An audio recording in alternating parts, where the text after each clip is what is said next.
Heikki ja Mirja ovat olleet naimisissa jo yli 40 vuotta.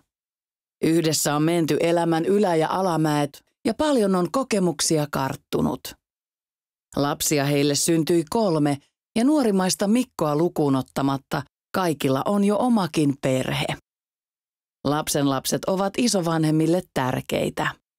Terveyttäkin heillä on riittänyt niin, että edes vakituista lääkitystä ei kummallakaan ole. Pientä kolotusta voi välillä tietysti jossain kohtaa tuntua, mutta niin kuin Mirjalla on tapana sanoa, siitä vain tietää olevansa elossa. Ja muisti, se ei välttämättä ole ihan entisensä. Mirja pohtii, missä päivässä ollaan menossa. Heikki toteaa, että vieläkin mennään samassa perjantaipäivässä kuin äskenkin. Mirja myöntelee ja nyökkäilee hieman hämmentyneenä. Hän ihmettelee, miksi pöytään on katettu 3 kahvikuppia. Heikki tokaisee, että Mikkohan on tulossa käymään. Johan tässä on ikävä tullut, kun ei ole nähty moneen kuukauteen. Laitettiin yhdessä sitä kaalilaatikkoakin, kun se on Mikon herkkua. Mirja on mielissään ja kertookin olevansa jo nälkäinen. Hän sanoo, ettei ole saanut koko päivänä ruokaa. Heikki ihmettelee, eivätkö äsken syödyt voileivät ja omena tunnu missään. Äiti kysyy Mikolta, että miten siellä töissä menee. Missä sinä olitkaan töissä? Heikki kuuntelee hieman hämmentyneenä ja toteaa Mirjalle, että Mikkohan on ollut jo 3 vuotta samassa firmassa. Heikki miettii, miten Mirja nyt tämänkin asian unohti. Mikko kysyy isältään, mitä teille oikein kuuluu.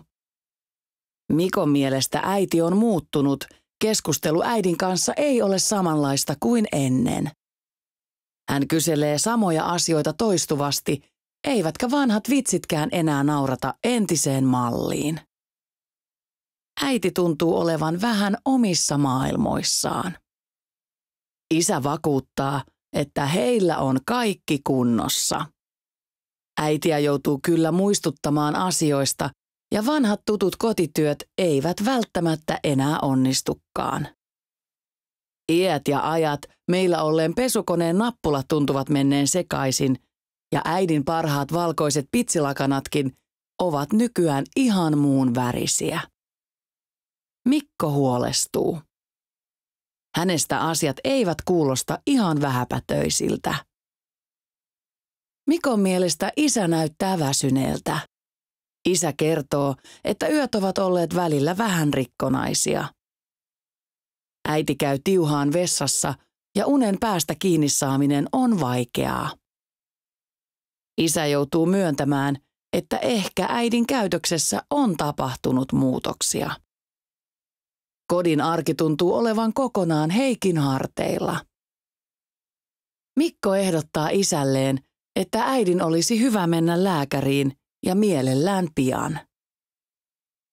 Asioihin olisi hyvä saada selvyyttä ja ehkä isäkin tarvitsisi jotain apua kotiin.